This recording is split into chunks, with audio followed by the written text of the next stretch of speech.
Les Dardanelles 1915, voilà un ouvrage richement illustré, une centaine de pages, qui nous plonge au cœur du théâtre des opérations de la guerre de 14. Claude Alicot, bonjour. Vous êtes capitaine de vaisseau de la Marine nationale, membre de l'association du Centenaire et conservateur historique des Antiquités de l'Ariège. Pourquoi un ouvrage aujourd'hui sur les Dardanelles? Alors, pourquoi le Dardanelles? Alors d'abord, c'est un concours de circonstances. D'abord, bon, je suis ancien marin, hein, et la marine, ça ne s'oublie pas.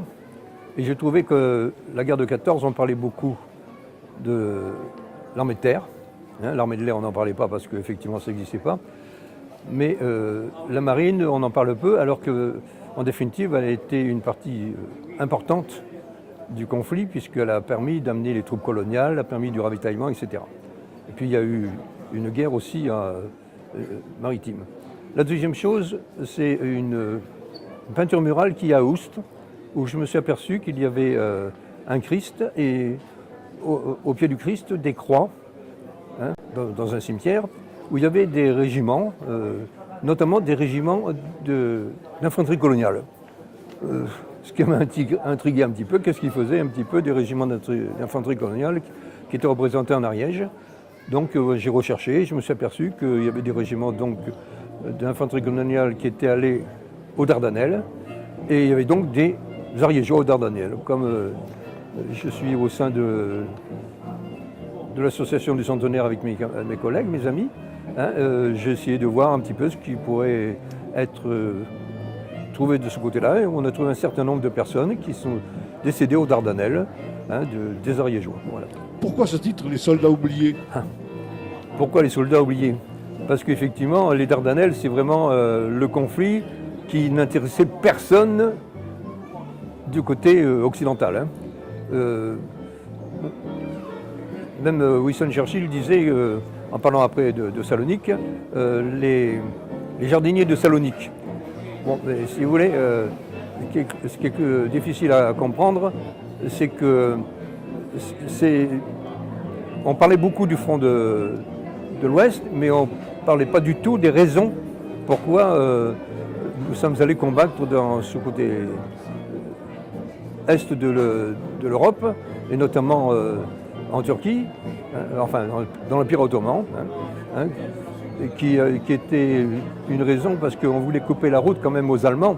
Il ne faut pas oublier quand même que l'Empire allemand, l'Empire austro-hongrois et l'Empire ottoman étaient associés, hein, et que les Allemands qui dirigeaient l'armée ottomane, hein,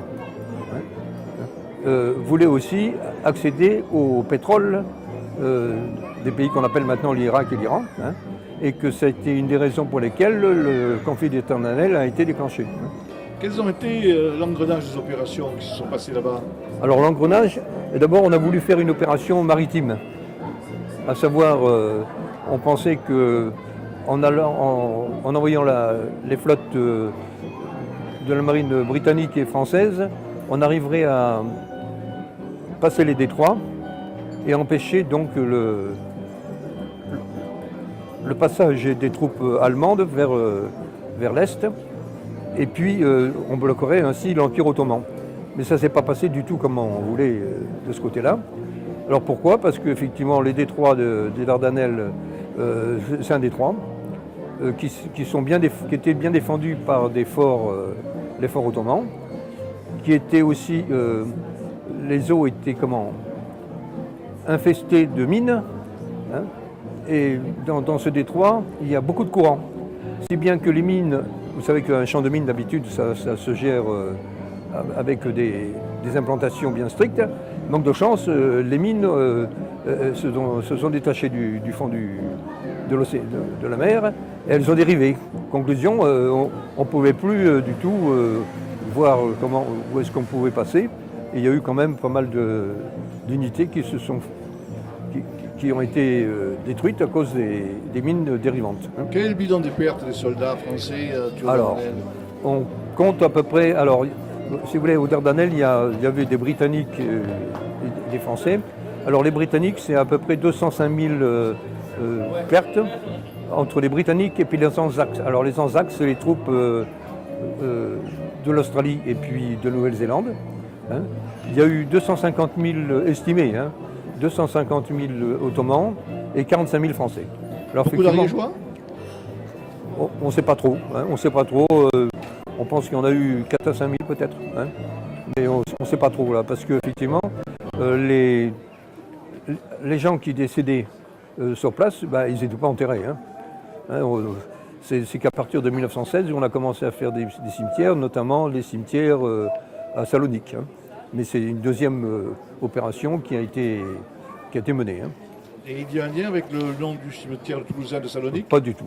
À ma connaissance, pas du tout. Hein. Claude Dico, merci. Merci. Je vous rappelle votre ouvrage, Les Dardanelles 1915. Voilà, merci.